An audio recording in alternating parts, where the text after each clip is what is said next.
Hello dear children, today we are going to study the first chapter of science for class 10 students. The chapter name is chemical reaction and equations. ये chapter है तो बहुत easy, but आप लोगों को थोड़ा सा आप इस चैप्टर को डेली लाइफ से कनेक्ट करना पड़ेगा. कैसे? क्योंकि हर जगह केमिकल रिएक्शंस चल रही हैं. So very little things around you in the surroundings are going through chemical reaction. Just see, the breaking and making of bonds between different atoms to produce new substances is called a chemical reaction. Chemical reaction होता क्या है? Breaking bonds and making bonds. Bonds क्या होता है? जोड़ एक जोड़ को तोड़ते हैं और दूसरे के साथ मिला रहे हैं, तो हम क्या कर रहे हैं? Breaking, but we are also making some new bonds between atoms. ये किसके बीच में हो रहा है? छोटे atoms के बीच में, because you know all things are made up of atoms. अब ये जब हम कर रहे हैं, एक को जोड़ रहे हैं, दूसरे से मिला के बना रहे हैं, तो क्या बन रहा है? Some new substances are being formed. उसको क्या कहते हैं? इस प्रोसेस को क्या कहते हैं? Chemical reaction. I hope you have understood. Now there are two types of changes, namely a physical change and a chemical change. अब ये जो चेंज हो रही है रिएक्शन में, चेंज ही तो हो रहा है, कोई चीज तोड़ के फिर जोड़ रहे हैं, तो some changes are going on. तो ये जो चेंज है वो दो टाइप के होते हैं, एक तो फिजिकल चेंज, दूसरा केमिकल चेंज. फिजिकल चेंज जो कि आप देख सकते हैं, बनते हुए देख सकते हैं, उसको छू सकते हैं, टच कर सकते हैं, शेप में बदलाव आ रहा है. Very simple, fold a page into 4 folds. एक बड़ा सा पेज ले लीजिए, उसे 4 बार फोल्ड कर दीजिए, ये फिजिकल चेंज है. आपने क्या किया? पेज वही है, कोई प्रॉपर्टी में चेंज नहीं है, बस आपने क्या किया? उसको फोल्ड करके उसकी थिकनेस बढ़ा दी, उसका शेप चेंज कर दिया, वो साइज में भी छोटा हो गया, फिर आप उसे खोल के दोबारा से बड़ा बना सकते हैं. So this is physical change. But there is some more change which is a chemical change. Totally new substances बनेंगी. केमिकल चेंज में आपको ऐसे पेपर फोल्ड वाले रिएक्शंस नहीं मिलेंगे. So there will be different change. For example, उसी paper को आपने बर्न कर दिया, जला दिया, तो क्या वो पेपर रहा? नहीं, वो किस में कन्वर्ट हो गया? एक ash या powdery substance में. So this forms a chemical change. Some examples are given here. Have a look. Melting of ice, physical change. Rusting of iron, chemical change. Formation of curd, chemical change. ये जो reactions आपको दिख रहे हैं, physical change और chemical change. Physical change वो कि जो हमें दोबारा मिल सकता है, we call it as reversible change. और ये जो केमिकल चेंजेस हैं ये इरिवर्सिबल है, ये दोबारा हमें नहीं मिल सकते. एक बार अगर आयरन रस्ट हो जाए, मतलब उसमें जंग लग जाए, तो वो आयरन क्या माना जाता है? जी खराब हो गया, अब वो यूज में नहीं आ सकता, मतलब अब वो आयरन नहीं रहा. Formation of curd. कर्ड किससे बनता है? दूध से दही बनता है. क्या आपने कभी देखा है दही से दोबारा दूध बनते हुए? It is not possible. So the things, the reactions which can not be converted back again into the same material, they are called as chemical changes और केमिकल रिएक्शन. अब ये एक डिफरेंस है यहाँ पे लिया हुआ है between physical change and chemical change. Very easy. देखिए, पहला वाला हम सब्सटेंस देखते हैं, पहला वाला डिफरेंस देखते हैं हम. Chemical change, physical change versus chemical change. तो पहला चेंज क्या कहता है?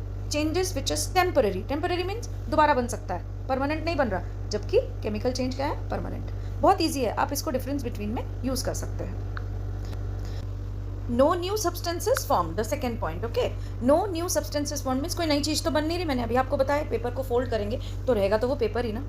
केमिकल चेंज में क्या हो रहा है? New substances are form. जैसे कि पेपर को आपने जला दिया तो वो राख बन गया. वो राख क्या है? नया सब्सटेंस है. The change, there is change only in physical property and the entire different physical and chemical properties. Changes कहाँ हो रही है? फिजिकल प्रॉपर्टी में भी चेंज हो रही है और केमिकल प्रॉपर्टी में भी चेंज आ रही है. Change can be reversed by simple physical methods. Change cannot be reversed by simple physical method. मतलब ये रिवर्सिबल है और ये इरिवर्सिबल है. Energy may or may not be released or absorbed. Energy is released and absorb during chemical change. ये वाला जो point है ये बड़ा इंपॉर्टेंट पॉइंट है, क्योंकि आगे आने वाले चैप्टर में इसके बारे में आपको इसके टाइप्स के बारे में बताया जाएगा. सो आपको ये ध्यान रखना है कि केमिकल चेंज में एनर्जी रिलीज भी हो सकती है, हीट एनर्जी है, लाइट एनर्जी है, कोई भी एनर्जी है, वो रिलीज भी हो सकती है, वो एब्जॉर्ब भी हो सकती है. बट फिजिकल चेंज में ऐसा ना तो कोई एनर्जी एब्जॉर्ब होने में दिखाई देती है, ना ही कोई एनर्जी रिलीज होती हुई दिखाई देती है. ठीक है, अब आपको यहाँ पे केमिकल रिएक्शन का एक डेफिनेशन दिया गया बड़े इजी मेथड में. Any change that involves chemical change. Chemical changes क्या है? आपने 4 पॉइंट्स देखे, वो अगर चारों पॉइंट्स कभी भी किसी चेंज में दिखाई दे रहा है हमें, उसको हम क्या कहेंगे? केमिकल रिएक्शन कहेंगे. वो चारों चेंजेस हमें दिखाई देने चाहिए, तभी हम उसे क्या कहेंगे? केमिकल रिएक्शन कहेंगे. Now let us see what are chemical equations. Equations होते हैं जैसे दो चीज़ें हैं, मतलब एक तरफ है, दूसरा दूसरी तरफ है, उन्हें हम कैसे लिंक कर रहे हैं, कोई भी चीज़ हो उन्हें हम कैसे लिंक कर रहे हैं। जैसे टग ऑफ वॉर खेलते हैं तो एक रस्सी होती है ना, दोनों तरफ पार्टीज मतलब टीम्स खेलती हैं, तो कनेक्शन कौन है, वो रस्सी। उसी तरीके से इस इक्वेशन में एक कनेक्शन होगा जो एक एरो से दिया जाता है। इस टाइप की चीज़ों को हम कहा जाता है chemical equation. Okay, so let us see what does it say. The representation of a chemical reaction in the form, अब आपने केमिकल रिएक्शन भी पढ़ लिया, अब उसे रिप्रेजेंट कैसे करेंगे, उसे दिखाएंगे कैसे, वो जो रिप्रेजेंटेशन है in the form of formula of reactants और products and products separated by an arrow mark. अभी मैंने आपको क्या बताया, एक लिंक होनी चाहिए, वो लिंक क्या है, ये एरो मार्क, उसे हम क्या कहेंगे, chemical reaction.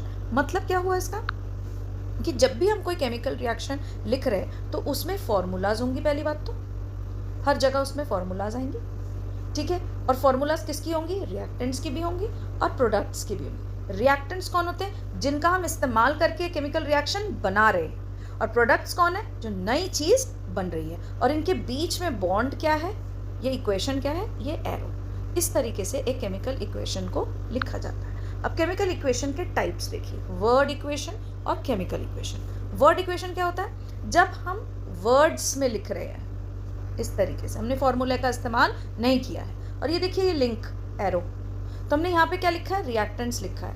Magnesium plus oxygen, मतलब हमने दो चीज़ों को रिएक्ट करवाया है, वो क्या है, एक है मैग्नीशियम, दूसरा है ऑक्सीजन, ठीक है। प्रोडक्ट क्या बन रहा है हमारा, नई चीज़ क्या आ रही है हमारे पास, मैग्नीशियम ऑक्साइड। ये जो मैग्नीशियम ऑक्साइड हमारे पास आई है, इसका जो प्रॉपर्टी है वो टोटली मैग्नीशियम से और ऑक्सीजन से अलग है, ये एक नई चीज़ बनी है। So this is called as a product and this entire thing is a chemical equation, ठीक है। अब आप देखिए यहाँ पे इस केमिकल इक्वेशन को जब हमने लिखा है तो हमने LHS और RHS लिखा है यहाँ पे, ये देखिए LHS is left hand side, RHS is right hand side.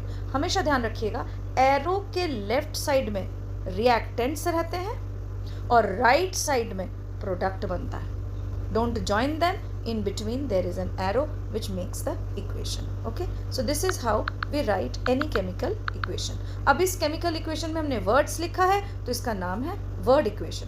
जो next है वो कौन सा equation है देखते हैं, chemical equation। सेम उसी equation को अब हमने फॉर्मूले में लिख दिया है, ये देखिए फॉर्मूला, मैग्नीशियम का फॉर्मूला है Mg, ऑक्सीजन का फॉर्मूला है O2, मैग्नीशियम ऑक्साइड का फॉर्मूला है MgO, तो हमने उसको फॉर्मूला में बेस कर दिया है। अब ये इक्वेशन हो जाएगा जी chemical equation. I hope you have understood.